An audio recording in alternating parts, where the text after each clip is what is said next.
Yo, yo, yo, what's up, everybody? Thank you for tuning in to yet again another fantastic indie creator interview. It's your Cape Crusader Cody, and we're keeping it geekly with our new guest, Nick Pitarra. We're here to break down Ax-Wielder Jon. And, dude, complete bloodbath. I loved every bit of this. But that's not all you've worked on. I mean, Red Wing, Manhattan Projects, Teenage Mutant Ninja Turtles issue 6, Doom Patrol, Shield, everything. But your first creator-owned IP, I'm assuming? Yeah, I own all my stuff with Image or co-own it, but this is the first thing that's all me. The first thing that I'm writing and drawing. I contribute to story pretty much on everything I've done because I usually work Marvel style. On the TMT thing, I got a co-credit. IDW gave me that, but this was the first thing that was really whole cloth me that I was going to write and draw and make no matter what. And it was just it's been a heck of a journey. The book's finished, which I'm excited about. Mm-hmm. It's been finished for a minute. We're waiting on the printer now, and yeah, man, I'm super excited. This was like my passion project, and I'm a new father, and the temptation to work freelance again for the easier, quicker paycheck, or to bet on myself. It was always easy to bet on myself before because my overhead was like $400 living on a buddy's couch, but now I got a house and kids and a wife, and I'm a provider essentially now. And now I'm gambling with them. So when I decided on to venture out with Ax-Wielder, I just took it very seriously. I was going to draw the best I could draw. I knew if I was going to write for myself, I could write bad, but draw really, really detailed. So I drew all the pages like three feet high, really oversized. Pretty much every panel in the book is on its own 11 by 17 board. I was just going to make it as drawn the best I'd ever drawn because I wasn't, I knew I could write decently, but I didn't know, like I was saying before we got on, whenever I'm writing, it's me putting the thoughts down on the page. I don't know exactly how those thoughts come back up into the reader's head, and are they getting what I want out of the moments? And so far, man, the reaction, because we've been sending the PDF out, has been really good. So I'm super excited about it. For me, as writing wise, it was how I know what I want out of a scene, and I can trust that I'm putting it down into the scene. But how does it read out of the scene and into the reader's head? And right now the reactions have been really good. We sent the PDF out, it's finished, and you got to read it. And I've done a couple other interviews. All the hardcover backers and the PDF backers should have gotten the PDF by now. So I'm getting some good reactions so far. So right now it's going really good, and I'm super excited about it. And it seems like the emotional beats that I want it to be juxtaposed with the blood and guts, they seem to be hitting, and that makes me really happy. More so than I know I draw decently already, but writing wise, I've got a little trepidation there, and just to hear that people are getting some of the emotional moments, some of the gentler moments with the detailed art, makes me really happy, man. I don't even know where to begin. First and foremost, the statement where you're like, you could take the easy money, but doing what you love, even, it's that fear of sink or swim. I literally just had a tweet where I'm like, this is what I'm going to be doing with what I'm doing now. I'm tired of my job. I love doing this, and it's time to take that plunge. And it's the scariest thing because before, when you don't have a family to worry about, it's a whole different ballpark. But now you got people to provide for, a mouth to feed. It becomes so much more scary and intricate. But you are absolutely slaughtering it with this campaign. And for all the right reasons. I had, like you said, the opportunity to read this, and it was just so brutal. I love the combination of just how brutal and graphic the art is. Jon is just horrific to look at. He was handsome before he lost his face, but now he's just horrific, covered with scars. And it's like the humor, the balance of that with the humor is just like chef kiss. I'm curious, do you have a kill count? It looks like there was just hundreds of people dying throughout this. Man, I don't have a kill count. I know there's some pages with like 100 figures on them getting slaughtered. Just a single double page spread. But I did love the fact that when I was drawing it, and I was like, this is taking forever. But like, there's an end sequence where they focus on Jon, and like, basically the last line is saying something like, you ain't seen nothing yet, because now he's going on a rampage, the last page, one of the last pages. And I'm like, what if I just draw the bloodiest comic ever and then tell you at the end, you ain't seen nothing yet? I love that idea as an ending. That's not too much of a spoiler. I'm not killing the main character in book one, but he's on a rampage, and he's on a rampage for a reason. And Yeah, I'm super excited about it, man. I'm so excited for people to read it and to hear your reaction, and that makes me so happy, man. So let's talk a little bit about Jon, though. I mean, he is huge. He's buff. I mean, missing half his face and just is like insane. He's like a berserker. Like, what was some of the influences for this character design? I mean, for the character design itself, I really love masculine like dudes. You know, like while watching MMA. There's a couple guys, like I'm into arm wrestling. There's a guy named Travis Bajent who's got like this big personality that I like. Don Fry, the MMA fighter, and he's got a big mustache, and I always associated mustaches with like machismo. And with Jon as a sight gag, there's something that happens to Jon that takes him down a peg, right? Where he's not quite the machismo man that he used to be. And I like the idea just of breaking a mustache in half to reflect like a visual sight gag of him losing that machismo and his ego getting taken down a peg. So like take his face. And I just thought, you know, it would be really bold character design wise to just gash the dude's face off. And you know, how far I could go with that sight gag and how hideous. And then like, could I show you something that was hideous, like almost like repellent, but could I write him in a way where you're rooting for him? And that was a challenge for me. And I was like, well, I'm going to give myself that challenge. And there's like other characters that see Jon from a different light. And I don't think those characters are judgmental as much. And there's something about that I wanted to show too. Like, you know, if I like, for example, my daughter's 3 and 4. I go in there, they don't call me fat dad. They just think I'm the strongest daddy in the world. Right. And I love that. And the way like innocent people could view you versus judgmental people, and saying something with his design that way was cool too. And then with his bulk and like his little pea head, and he's like a big concrete block of a man, right? I wanted to do like the most machismo, unapologetic. I wanted someone that could be put up next to Lobo as far as body hair count, you know. I wanted something that was really, I was making my vehicle what I want from Jon. And I think it's important, like you said earlier, like you tweeted out what you want. You got to say what you want because it's an extension of your mind, and that starts lining out what you're going to do. And for me, I was like, I'm going to make Jon my avatar in comics. I'm going to make him, when you look at The Goon, when you look at Madman, when you look at Hellboy, when you look at Shaolin Cowboy, you know that is Eric Powell, that's Mike Allred, that's you know, that's all the good Jeff Darrow. They have avatars that are floating around that represent them. Steve Ditko has that with Spider-Man. You know, like but instead of being the 5,000th person to take on a Spider-Man filling gig, why not just make my thing, you know? And like it's also stacking skill sets in a sense. And maybe I'm not the best artist, maybe I'm not the best writer, but if I mix the two, maybe I'm a little better. And also, I love to talk, and I love to like talk about myself is fun. And I'm not a bashful artist, and I think a lot of artists are. So then I'm getting to stack with crowdfunding. I'm able to stack me running my mouth and thinking about promotion and doing things and stacking some skills that aren't necessarily just me drawing or limiting me to the detail guy. Or I got Eisner-nominated for the Manhattan Project, so I was getting like I was getting alternate universe gigs all the time. Like people try to, you got to show people what you are, not tell them what you are. And because once they see it, they think, oh, you're that guy. And I never really did my big character. And I was like, no, I'm going to show them that I'm a guy that's got a big heart, loves the gut and blutz that you think about me, but there's another side to me too. Just like there's another side to Jon.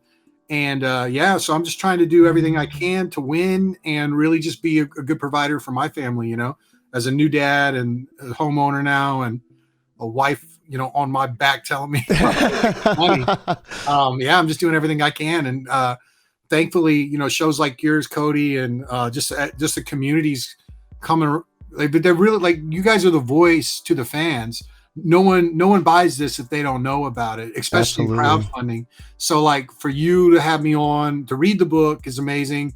To have a good reaction is amazing, but also like to let me basically pitch this to your fans means the world, because without that, there is no lifeline, at least with crowdfunding. Like you really got to get it out there. So, man, I'm wondering if somehow like like, because like I say that all the time, people are always like, thank you, and I'm like, no, thank you, because without you there is no show. Like, you, like, creators are my show's lifeblood. Like, I have no show if there's not creators wanting to come on. So like, dude, it's just like, this is like hitting beat for beat. Can we let's dive back a little bit into the story, the characters, Frank, Horace, and the blind oracle, or a Silicon oracle. I love that so much.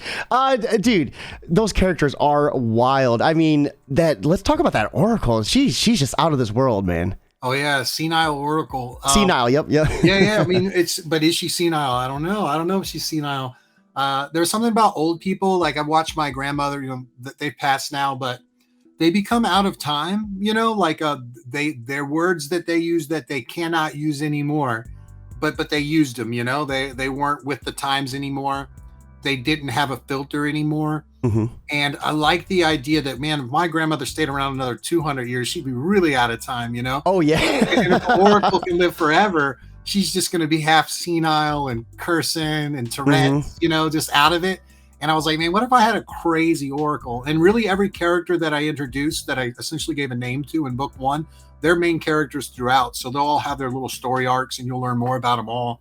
But the oracle is cool. Horace, I love. Frank is a really cool. My dad's name is Frank, and he's a construction worker, and he was kind of lightly based on him. And that makes it even perfect, because when I was reading it, it felt like Frank was like a father figure to Bloodbath. Yeah. And I feel like Bloodbath is a younger version of what I'd want to be. Like, let's go, dude. So like, and it's kind of like the stuff you would say, all right, calm down, do this, and the kids. Bloodbath, I know people haven't read it that are seeing this interview, but he's kind of like the new guy. He's taken over for Frank. He's the apprentice, and he's the executioner's apprentice, and he's about to be the new executioner, and Frank's retiring, and he's trying to tell him how to survive in this, this maniac killing land, and really instill some lessons. And those lessons are like a framework for the writing for book 1. And they kind of clicked and went together, and they were pretty easy to write, because, like I said, it was based on a lot of the characters, just based on men I know in my life that have given me good lessons, and I wanted to honor that. So I love that a lot. And, I really got to give you a lot of props for your writing. I really enjoyed the Easter eggs you laid early on into the series. I really loved how you had Basil like storyboarding. Not only that, but like as the series like progressed, we went from like cursive lettering to like actual like taped pieces. Like she was like, like she had chance to script it out, and then she like had to tape because she was storyboarding. It was such an immersive experience. And it was like, I don't even know how, like, sixth wall breaking. Like, there was just so many different levels to it. Like, I mean, how were you able to achieve this? I know, this is your first time like creating a character that you really wanted to. This writing was out of this world, man. Man, I appreciate that. For me, it was like I took the writing very seriously. I didn't just say like I kind of like I've got a lot of friends that I want to bring into crowdfunding, and a lot of times they just kind of have the sketch, but they don't have the story. Man, I thought about that story for 2 years before I started writing the script. And then when I wrote the script, I probably spent a solid 2 or 3 months just getting the script tight. And then when I drew it, like I said, I drew every panel on its own 11 by 17 board. I had a lot of time to refine the dialogue and think about the turns. And I'm very fortunate. I worked with Jonathan Hickman on the Manhattan Projects and a few other things. And it was always we would sit down and we would plot out issue 15, this happens, issue 6, this happens. And you kind of put these tent poles in the story, and then you can kind of meander a little bit, extend fight scenes or whatever. But when you get to 6 or when you get to page 60, you got to stick that landing. And seeing the way we worked, and we worked Marvel style. And if readers don't know, Marvel style is kind of like you get a paragraph and you got to illustrate the whole thing, versus like a movie script, which is a tight plot or whatever, a real comic script. And I'd always like meander drawing and just do what I want and add sight gags. And Hickman was like, dude, I can tell we're just going to work Marvel style. And that let me contribute to a lot of the storytelling, a lot of the in the moment storytelling, like Einstein drinking a Bud Light or something, or whatever's going on, or Feynman's prissy. And I can tell that's what Hickman needs out of the script. So I got him in the background looking at a mirror, but I'm doing it all the time. And they're just kind of moving around and being comedic on their own, but that's not necessarily in the script. And the way I always look at it is Jonathan had like the brain and I was the arm. I was the point of the machine down in the moments illustrating it. So I knew that I needed to step back out of living in the panel and really look at the whole story for Jon. And I know that I know the last page of volume 5. I've got Das Pastoras, who's the painter who finished the book and did the cover. He's painting the end sequences of every volume right now, and he's already done the 5 covers. So like I know this story from front to back before I ever started drawing a panel. And once I had it locked in and I kind of knew where I was going, I started drawing 2 years ago. I started drawing it. So I love that. I love that so much. I got to ask, is there a He-Man influence with this? The full power. Yeah. God, I love that so much. Because after that, it's just like carnage just ensued, dude. Perfect moment. Masters of the Universe. So what I did was if I was going to do this, I kind of trust that, like me and you could tell by your studio and my background, we're saturated in pop culture. And if we can trust that as creators and like know that you are primed to sell to you, right? I can make something just for me and it probably will resonate with other people my age or people I want to sell with like-minded that were raised with the same stuff, muscle figures or Mobius or Masters of the Universe or all that stuff. It was almost a point where I looked around my room and I'm like, did I arrange this room or is this room arranging me? There's like, it's an inversion, right? You spend too much time alone and you start thinking completely inverted. And I was like, well, if this is all funneling into my head, I can get it down on the page. And aesthetically, it might be with the times as far as something that's marketable too. And that was a kind of a thought. But yeah, I loved He-Man as a kid, Masters of the Universe. And I don't even know if that has a genre, right? Like there's a great documentary on the toys that made us. Yeah. There's another one with Masters of the Universe too. It used to be on Netflix. I don't know if it is anymore. But basically, Mattel had got the Conan license, but once they saw Conan, they were like, this is too violent to sell to kids. But by then Star Wars had been hot, like in the late 70s or whatever. And, they were doing their series of stuff. So they were like, well, we're going to add science fiction to it. So it's kind of like this muscle tech. Is that why he had it looked like Luke Skywalker hair almost now that I think about it. Oh my God. And they had bought the Conan license so Conan couldn't come out with any toys to compete with them. So what they did was mash up muscles and technology, which is like muscle tech. I don't know what you call that, and it's got a little magic in it too. And so Masters of the Universe is actually like insane. It holds everything. It's got a little bit of everything. There's characters that represent, there's dinosaur characters, there's magic characters, there's technological people. It just holds everything. And I call it muscle tech for short. And I knew that with Jon, I love world building drawing wise. And I was just going to draw the stuff I love, and that was kind of the thing. And Jon's got a catchphrase. It's not, I have the power, it's full power. And the way I set that up, it was fun in the book. I had like someone kind of understated, like, what did that guy used to say before you knock him out? Full power, full power. And you think it's like something a drunk says, right? But when he yells it in Jon, like, he goes on to kill like 1,000 people. So out of all the brutal weapons out there, why would Jon choose an axe? Like, what about the axe is that about for him?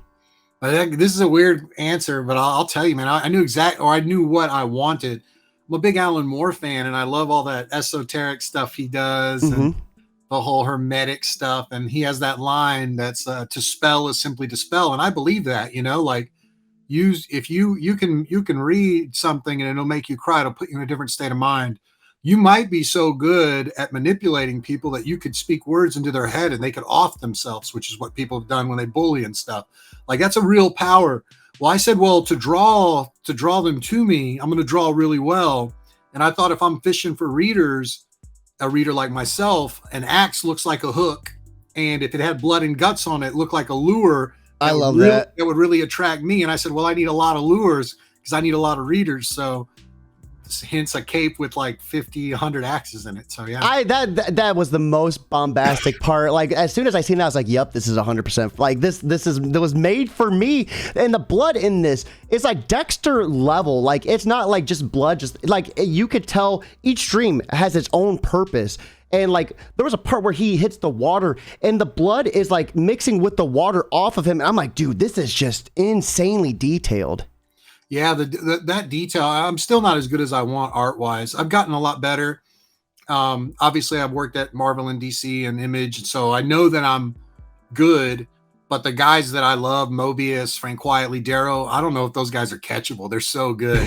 But I mean, my goal is always to try to catch them. I always say this: when you look at a guy like Frank Quietly, like you could steal the outside aesthetics, you could steal the white icing, right? But once you bite into the cake, it ain't the same. Like the cartooning's not quite as good as his. And there might be guys like me, Chris Burnham, Ramon Villalobos. We're kind of getting in that Mobius, Frank Quietly tree, and that's real dangerous because it's like you think you're on the first floor of a building, your belly up next to it, you're looking up, and you think, oh, he's only 10 stories ahead. The problem is every floor you go up, you also get to take a step back because you get better as an artist. You're like, holy crap, he's actually 20 up. Let me go up another floor, and you take another step back, and you're like, holy shit, he's on top of that building. And then you do it again, and you're like, these guys aren't catchable. And it's kind of like it almost doesn't matter in comics in a way. Like you can be Chris Ware, and you can be the original Nintendo and 8-bit graphic and tell beautiful stories. And then what we do when we get down that path of craft, we're like, I'm going to draw better and better. We're increasing our pixels, 32, 64, Nintendo 64, PS2, PS3.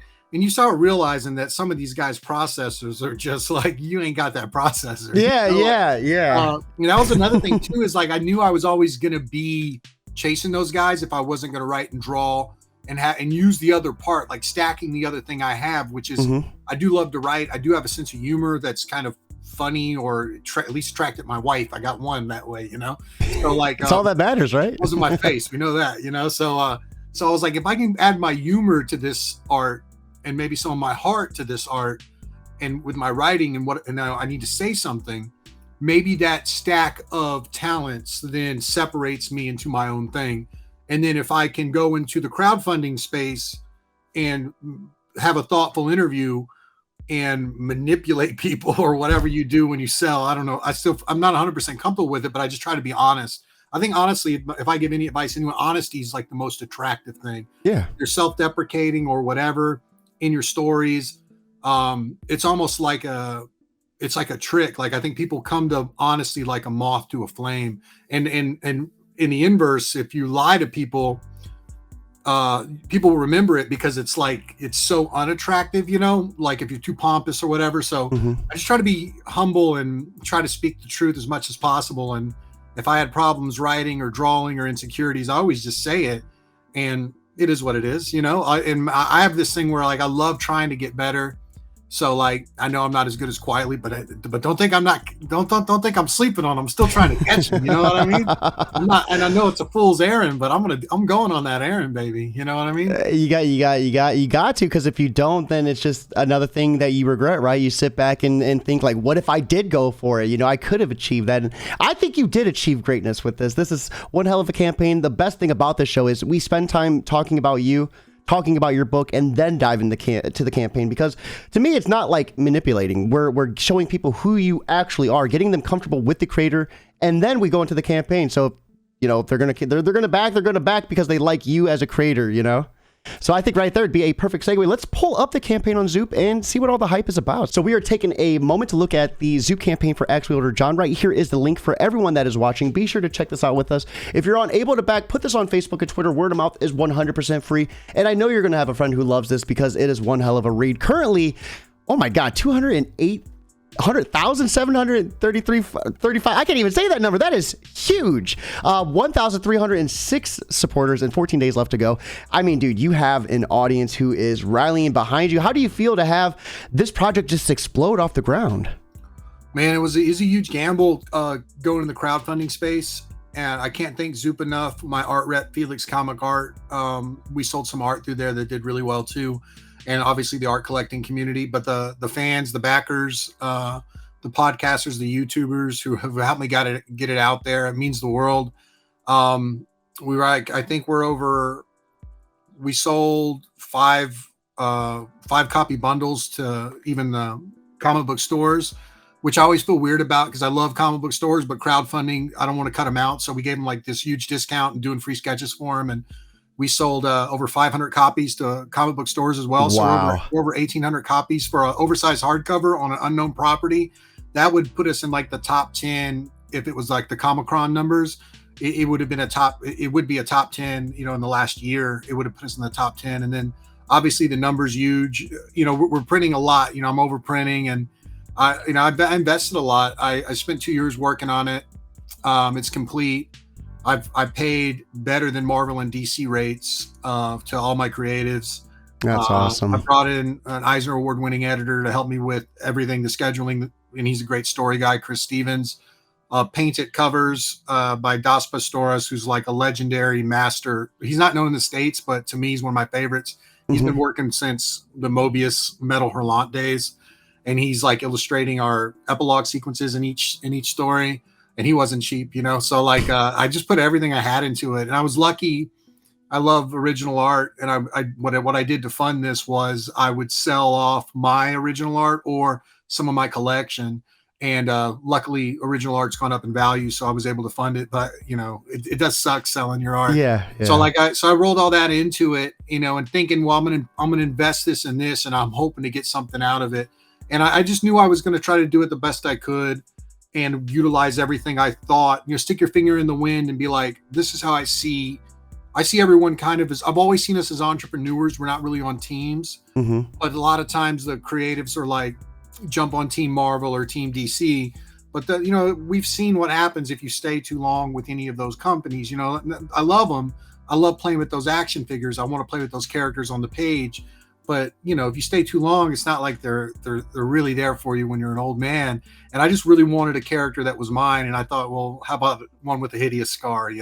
So there's Jon on the front page looking like a bloody stump. I love it. I love it. And the name is so badass. I mean, it's so badass that in the book itself, it's acknowledged like this name is just beastly. Like, how'd you come up with it?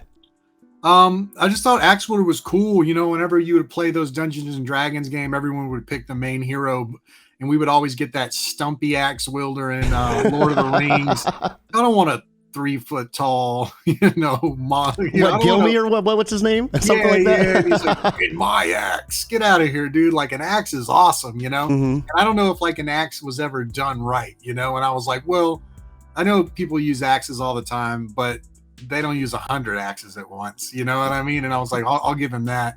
And I like the shark guard. The shark jaw neck guard was kind of cool. And it was kind of simple. And really, like, if you look at a Two-Face or a Jonah Hex, there's only a handful of guys that have a really distinct scar that's not just like that little line over the bridge of the nose, but really gouge them. And those are unforgettable characters. And I needed Jon to have that unforgettable type mark where, like, there's no way you're going to think about this character. He's got like 2 or 3 good visual anchor points. His crazy face, his oversized mustache, and then also, the axes. And I just thought, man, and there was something about this where I was like, man, I'm going 100%. And I was like, well, I'm going to go 100% crazy then, That was part of it with Jon. So, and it is. Go ahead.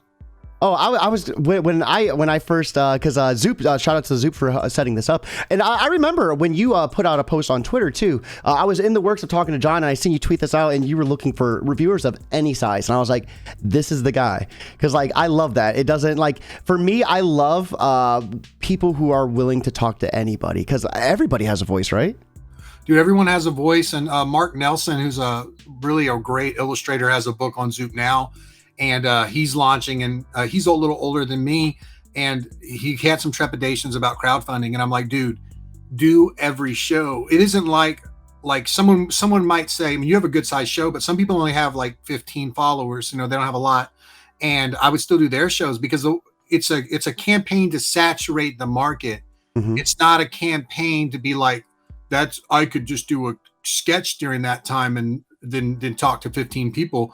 No, dude. You are the voice of this thing getting out there, and you're going to meet people, make a connection. And like, I can tell you're going to be very successful. Like, you're already pretty successful, but like, you have a passion and an understanding of the medium and an energy. And like you said, 300, 400 interviews under your belt. You know how to talk to people. You know how to let them talk. You know how to cut them off when they talk too much, like I do. But what I'm saying is, like, you might have 40,000, 50,000, 100,000 by the next time I have book 2 or book 3 out. Why would I avoid any small show because the small guy is going to be the big guy. You know, that's just how it works. I used to have 15 followers too, you know? Yeah, I know. And I would think like, I would think, let me get someone who's got 15 followers and do a good interview for them and then send my audience to them now. And then later when they grow it, and then maybe they get 30 or 40 more, and I send all my friends to them and say, you got to do this guy's show. And then let's say they had 300. And now all of my friends' fan base, all of my fellow creatives' fan bases are under there that might not have been mine. But then when I go back and pitch, now they could be mine. And if we started working in like terms of the whole pie instead of the shrinking pie, or this isn't worth my time, like you got to plus you got to saturate the market. The market has a lot of stuff in it. The pie isn't shrinking, but if you look at it that way, it will shrink for you. I just see like every chance I get to talk about Jon. One, I love him and I love talking about myself and my book. That's cool. I know it's not good ego wise, but I do love the stuff and I've invested 2 years into it. I want to talk about it. I think it's rightfully deserved. I mean, you have a badass product. There is so much goodness in this. Like there's parts of it I want to talk about, but I'm like, I don't know if it's spoiler. I don't know if it's you can talk about it. There's only one. Gary is such an awesome character. And I love that he just refuses to go by Gary. He's like, no, I'm the puzzler. Don't you dare call me that. The puzzler. Yeah. The puzzler was fun, man. We needed to add some, there was always this dark mystery to the castle in my head, and my assistant, Ken, who would come over and help me do little things in the office. He was like, man, you've been talking about this for 2 years, but there's no real mystery about the castle. And I'm like, oh, well, I got this character, the puzzler, that I've designed a long time ago. And he would be a perfect, like, sidekick to the main villain, Lord Fang. And I was like, okay, he's the one that's going to, ruminate and overtalk about the dark machinations of the castle, and then him and Horace have a beef, and that beef culminates later. And you gave him like such a human name, like the most bland human name possible. That was my favorite part. Yeah, I'm friends with this artist Gary Brown, who does Marvel and DC work all the time and image work. Oh, God, Gary, if you're watching, I'm sorry. And I was like, Gary, I got a guy I'm gonna name after you, in Ax-Wielder. So I thought Gary's just such a bland, like he wants to be called the puzzler, but his name is Gary. It just, there's a good juxtaposition. And I love that. I love everything is balanced, like Jon, there's something in Jon that really balances this machismo figure with a softness, right? There's like, it's a spoiler, so we can't really talk about it, but there's everything is like, this guy's this, but he's also this. And I think people are more than one dimension. And let's say if you're writing a song, you're not just going to have a drum beat. You just got pot and pans. But if you add some harmony, some femininity, some melody to it, now you've got a complete whole. You got something that's more realistic to a character that would be in the real world. So a bland name like Gary, but a design that is absolutely nuts because he's made of puzzle pieces that are missing. So, speaking about Gary, I mean, I noticed it looked like maybe they were chapter pages, but each, like, there was certain pages that had a puzzle piece on it. Can we talk about the symbolism behind them? Oh yeah, so like the whole thing, the motif of Jon is the opening papers, which you guys didn't get in the PDF, but we actually scanned in a puzzle board, and then the chapter breaks by Ben Didier, or however you say his name, like a top end designer. He went and illustrated each puzzle piece, and if you go back and look, let's say before Frank designed is revealed, you'll see that Frank walked around like a humanoid man, and this might be a spoiler, but he's not quite a humanoid man. Well, in his puzzle piece, every chapter break, instead of a name, it's an illustration, and it's a hint at an upcoming piece of the puzzle you're about to get. I love that. So what we did, or when me and my wife's a mystery writer, and so we're always talking about, there's a third level to mystery writing. It's not just what you're putting on the page and what you want in their head. It's then you got to get in their head, from afar, and be like, they're probably thinking this with this red herring or this. And like, there's like an extra little game you're playing with mystery. And so like, there's a lot of bits of Jon where I look at, like, I'm showing you this story, and as it passes, it flips, and I show you this story, and then it flips, and I show you this.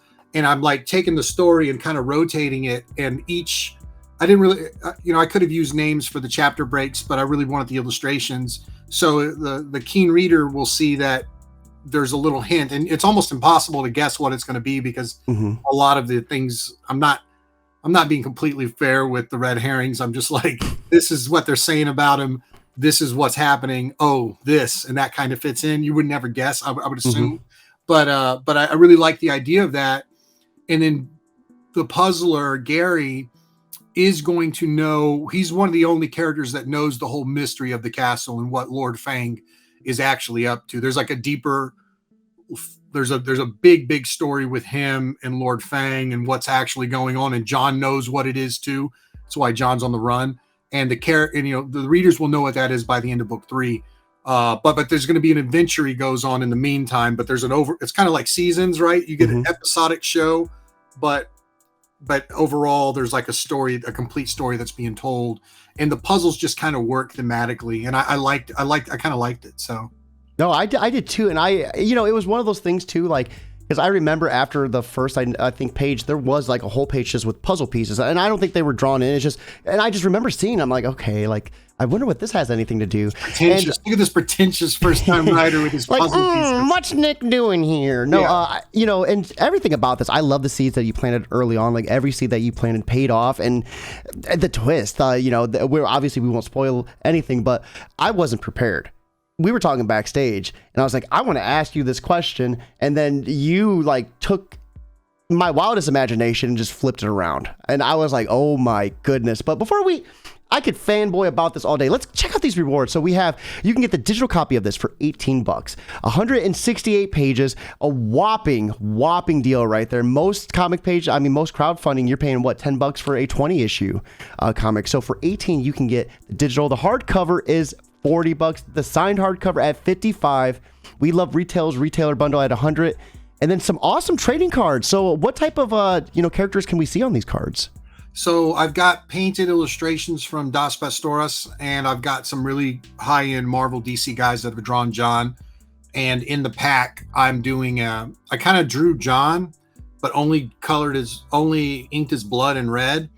And so I printed that card, and I'm using a quick Sharpie and like doing an original sketch on one of the cards. So you get like a sketch in there, and you get a pack, and they all got the foil printing. I'm buying the foil. The most expensive thing was buying the foil wrappers, and so it's coming in a pack.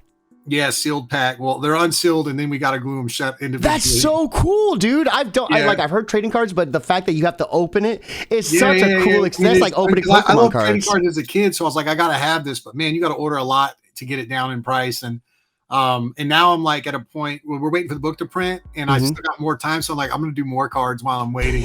Like I'm going to do, because like it's like a big, like it's made for like a 20 pack of cards or a 15 pack of cards, and there's like 6. And I'm like, man, I can do one of my face drawing at the drawing table. That'd be so cool. Nick card, and I can do one for the company, and I can do like stickers. So it's probably going to expand. The real good deal for retailers, if any retailers hear this, is on the retailer bundles, you're getting them half off, which is what Diamond would do. But I'm signing them, and there's a book plate in each one, and I'm doing a little 3-inch head sketch of Jon in every book. So that's really what I'm going to be doing. The printer's mailing that to me. I should be getting a couple days where I'm going to be drawing for like the next 3 weeks. Jon's head 800 times. We had to cut it off for fans, the remarks, because we were up to like, I'm going to be doing about 800 of them. So it's kind of crazy. God. But also on the hardcover deal, the hardcover comes with the PDF now. Since we're a little late waiting for the printer and the shipping problems with COVID and whatnot, the book is finished and the PDF is ready. So you'll get that right away. So we sent the PDF out early to the fans while they wait on the hardcover. So if you do order the hardcover, it'll come with the PDF. Just write Zoop and they'll send you the PDF, or write me on Twitter and I'll link you to it. I got it up in my Dropbox, and I've been sending it out to people for reviews and any fans that missed the email from Zoop. So you sent it to me just for retweeting. I was like, dude, this is awesome. Like, dude, thanks for having me on, man. But I feel like now, I did the work. I think I'm proud of the work. So now I've got to get people to read the thing, right? Like, I'm going to use it any way I can, I'm just hoping no one puts it on like a pirate site. Like, please don't do that. Like, I've got big plans for Jon, and I don't want to and I don't even know if that's bad, but like, I got other plans for the PDF, and down the line in a couple of years, if I'm on book 2 or 3, maybe I do have to give away one to sell book 2 and 3, right? And maybe that could be a perk in a later campaign, and I don't want to undercut that. You know what I mean? So that's a thought there. But I trust the fans, and I'm excited. I'm really just excited for people to read it. So yeah. And then we have unpainted Ax-Wielder Jon resin bust as well. This is you have such awesome merch. Only $20 as well. Perfect price. How big is this going to be? Well, that's the file. So the file. So like we sold 3 of those, but they were like a loss leader. I said, okay, we'll charge 200. It was a 10-inch bust, and I've got them printed. But by the time I went to commission them, the guy told me it'd be like $50. And then he's like, whoa, 10 inches. I didn't know you meant 10. I didn't know it was 10 inches. I thought this was going to be like 5 inches. And apparently it gets like incrementally more expensive. Oh, and goodness. by the time I printed them out, they cost me $185. Well, Zoop takes 25%. So I lost money on the bus, but what Zoop did was just offer the STL file. So you can resize it and print it whatever size you want. Yeah, as big as you want. You do 3D printing as well? I got buddies that do it, and currently my wife won't let me get one because I'll spend all my time doing it. And dude, they are addicting. I know. And I printed out this little cat like right here. I know, man. I know, dude. I'll get Zoop to send you the STL for that for free. But even better, we're going full action figure next year with Jon. Oh, perfect. But it's like a huge number because we got to machine the parts. It's like $60,000, and I need readers for that. So for the next year, I'm going to try to get Jon into many hands as possible and make that happen. But it's a 7-inch fully articulate action figure. I signed a contract for it already, and so yeah, it's going to be a challenge to get it done. But that'll come next year, so I'm excited about that. Dude, little Nick right now is screaming in joy. Your own action figure, that is such a cool thing. Holy crap, Nick, that is remarkable. Here are some quick add-ons as well. Just gorgeous, gorgeous. Are these prints? Yeah, so those are Geely prints, the top 4, but the real cool one is I've got these. I worked with the late, great Seth Fisher's brother. Asa Fisher is a lithographer, and he reached out to me because I was a fan of his brother, and he said, do you want to take one image from Jon and make a limited run of like 25 lithographs? And lithographs in galleries are very expensive. I would never thought my work would be on a lithograph. They cost like $500. I was like, well, the comic art community probably ain't going to pay 500, but let's come up with a low number. And man, he took the work, he blew it up.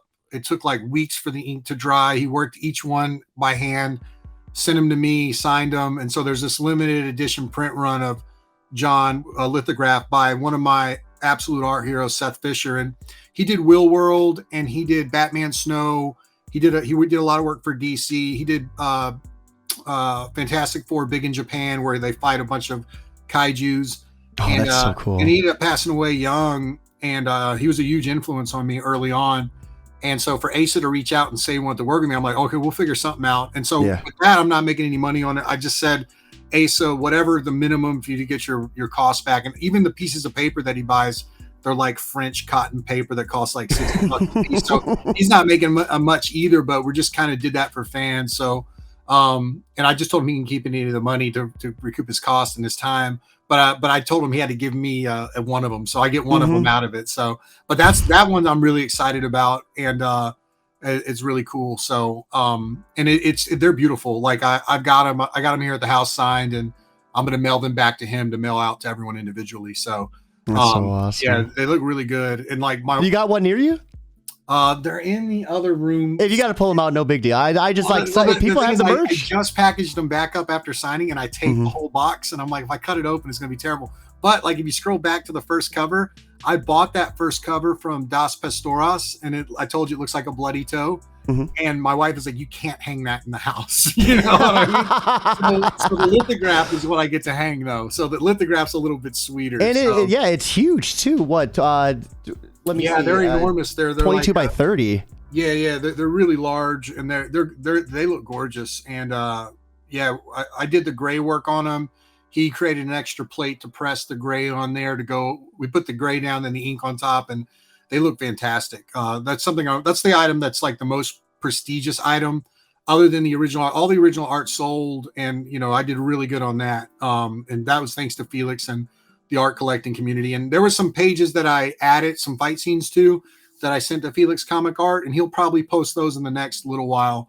But man, it's been really cool, man. Like Brian K. Vaughan ordered it. David Cho, who's the famous, probably one of the most richest famous artists in the world, ordered it. Frank quietly read it, and he said it inspired him, and it was the way comics should be.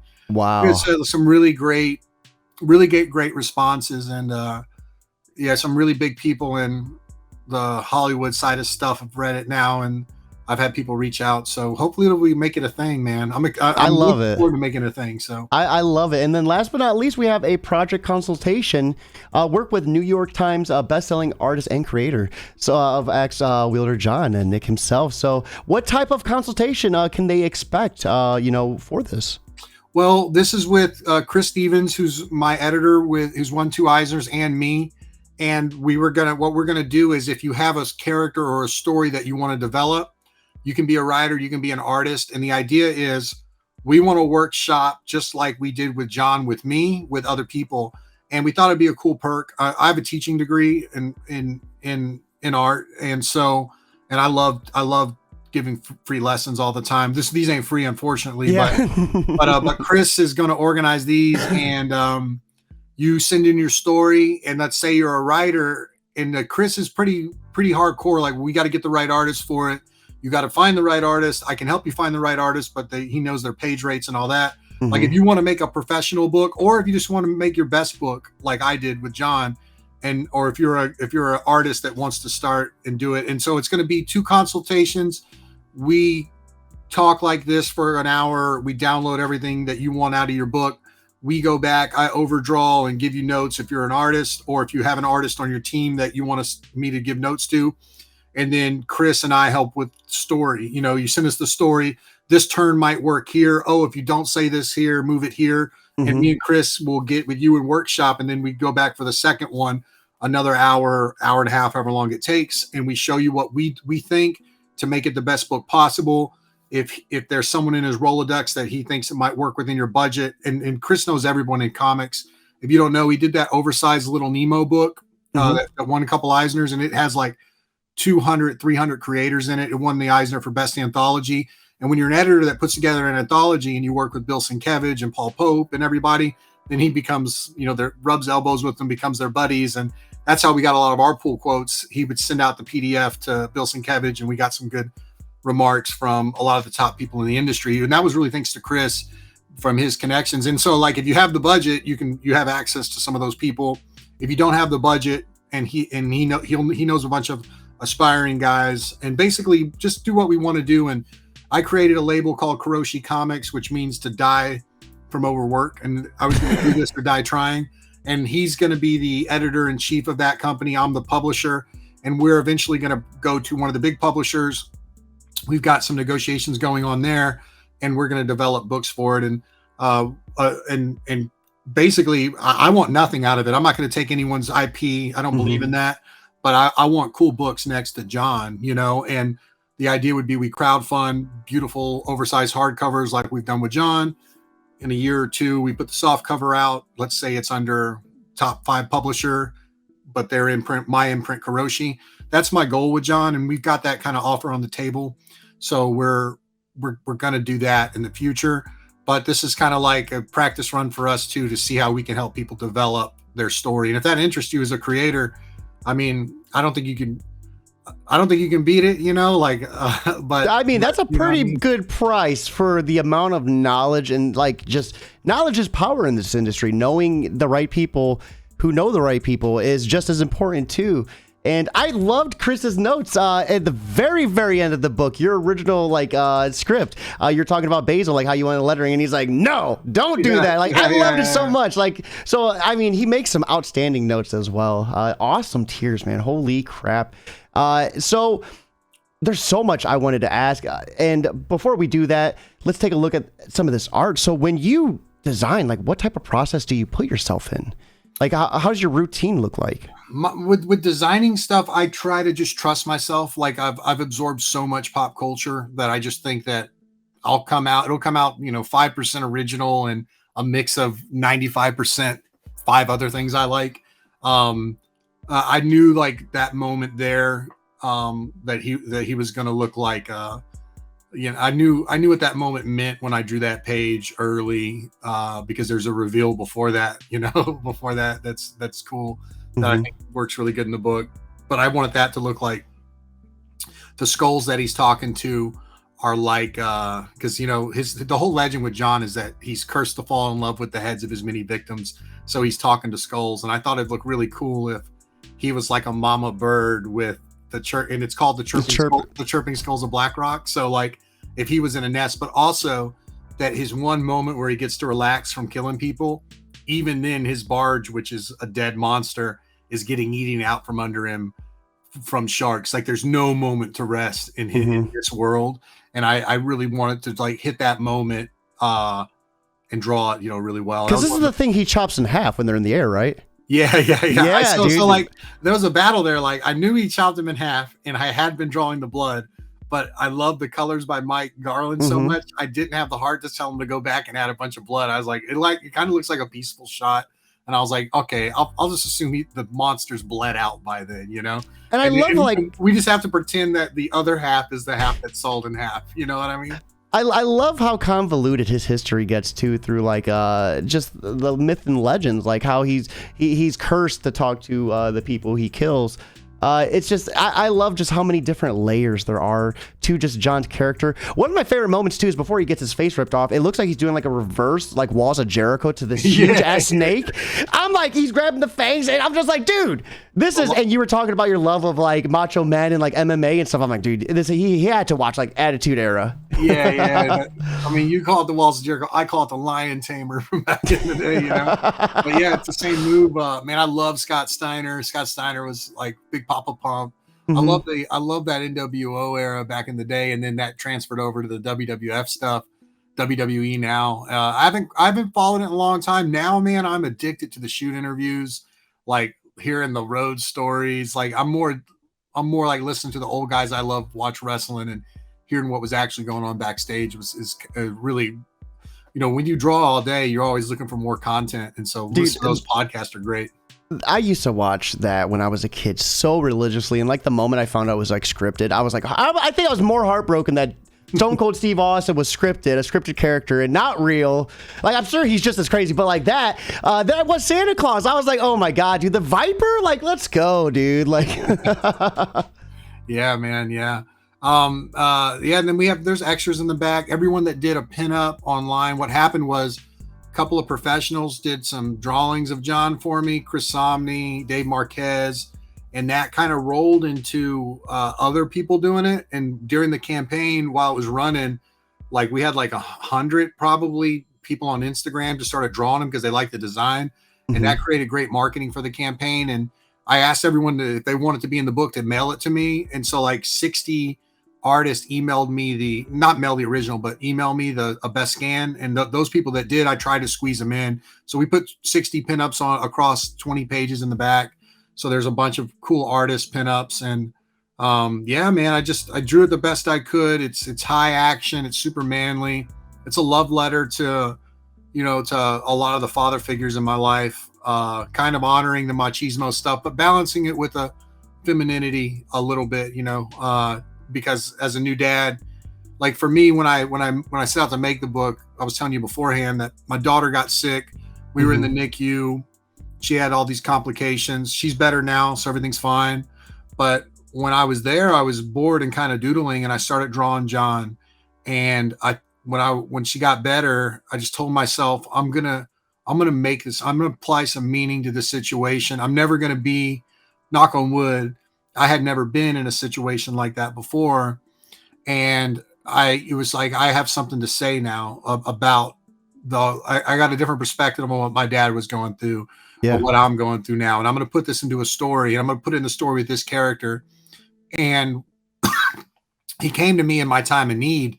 And I was like, I'll never get another moment like this as a new dad to have a design float down from the ether into my sketchbook. So I'm going to make it a thing. I'm going to give this my best swing. And that meant hiring the best people, paying them what they wanted, not what they settled on, but what they wanted. I always try to give them, I never negotiated down. I wanted them all to do their best work. I set out to do my best work, and you can see the detail in it, Detail's like a trick, I know I rely on it too much, but I want it to get as much attention as possible. Like this scene right here, I'm not trying to cut you off, but like speaking of detail, this scene right here where they're feeding the head to the spider, like I had a hard time looking away. Like look how small this square is, and look just how detailed that is. There's so much going on the walls and on the floor. Like how long did this take you to do? It took a while. And like I said, each one of those panels is on its own 11 by 17. And for perspective, every page in a comic book is usually drawn oversized at 11 by 17. But I did it 3 times bigger than that. So that's how, and then I used the smallest microns that they make to ink the entire book. So it took a while, but I balanced it out with like he delivers a cool line when he looks over his shoulder. And so like that shot didn't take as long as the long shots, but overall, man, I can only do about 2 pages a week. And that's why it took so long because, and some days, sometimes it was a page a week if it had a crazy amount of detail, like with all the figures and figuring out all the figure work with 100 characters, that could take like a week and a half for a single page. So yeah, it was a lot of work, but I'm excited that people get to read it now. And man, I thank you for letting me come on here and yap and try to sell it to your audience. So I love it. I love it. And like I said, I could talk to you all day about this. There's just so much I feel like we haven't even like begun to scratch the surface of. Like I wanted to dive into like fight sequences because it's just there's so much. But we do have to eventually be wrapping up. Man, we're about over an hour right now. So Nick, for anyone who might be on the fence about backing, if you just had a few moments to kind of reach out and say something to them, what would you like to say? I mean, Ax-Wielder Jon is my passion project. It's I know the ending of it. It's 5 volumes. The first volume's a lot of fun. It's got a lot of heart. I don't know if any book's ever been drawn with every page 3 feet tall. So it's kind of a spectacle. It's a love letter to a lot of the men in my life. It's got a cool legend. It's got a crazy character, and it's my writer artist debut. And I believe in speaking your reality, and so he's going to be my avatar in the comic book industry. He ain't going away. So if you get on board now, you can say, I'm a big indie music fan. You can say you listened to Elliott Smith when it was his EP album or whatever. He's not going away, and he's only going to get bigger. And I would love your support. Money's energy. It's called currency, just like electricity runs through current. I need the energy to fund the next books, the toys, everything I want from it. I know we've done well, but I've sunk I've sunk 35,000 into it. Zook takes 25%. I've worked on it for 2 years, so it's not as big as a number as it looks. And printing it and shipping it and all that costs money too. Oh, so, all the merch too. Yeah, the merch. And so but we're doing well.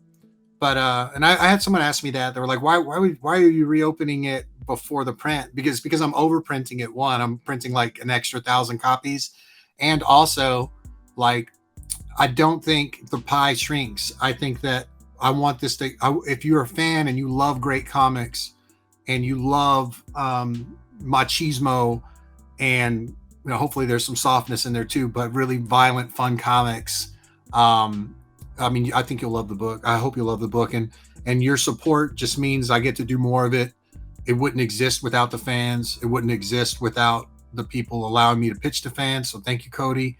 And it just means the world. You guys are giving me the energy to make this happen. So if you support it, I'd love it. If you don't, tell someone about it. And if you didn't get this far, oh well, you'll see it. Hopefully you got it this far. If you didn't, we're going to make you back one way or another. So, Nick, what's next for you in 2023? I know you said you had 4 more volumes of Ax-Wielder Jon. Is that the case for the rest of the year, or is there any other projects up your sleeve? Yeah, no, Ax-Wielder Jon all the time. I plan on doing this for the next 5 to 7 years of my career. I do covers. I've got a few small side gigs here and there, but my focus is going to be on Jon, and really the campaign, the success from the campaigns. I'm rolling all that into the next one. So I'll roll this dice 5 times in a row and see if I crap out or not. That's let's go. So Nick, you mentioned you're a teacher. One of my favorite parts of the show is where I get to ask a little bit of advice, because it's not all, creator and talking about the book. Sometimes there are people who are listening who just want to learn a little bit about what they're trying to achieve. So with that in mind, for anyone out there who's looking to get started with their very, very first book, what would be the biggest piece of advice you could offer them? The best thing you can do, I didn't really start full time. I'm 40 now. I didn't start full time in comics till I was 30. I had office jobs and stuff. I used to get down about that. and I would be like, I'm wasting all this time like working. Then what you do is you treat that job, you do it right, but you treat it as a means to fly to the conventions, bet on yourself, take the time you can, your vacations, and enter contests, buy the how-to books. You will never regret betting on yourself. It's not unlike the gym. I know I need to listen to that, but you might not want to do it at first, but if you go, you feel better. For some people, it's church. You might not want to go to church, but you go, you don't feel bad, like you feel a little better, like investing in yourself will pay off in the end. And my teaching philosophy was art is learnable whenever I was going to teaching stuff.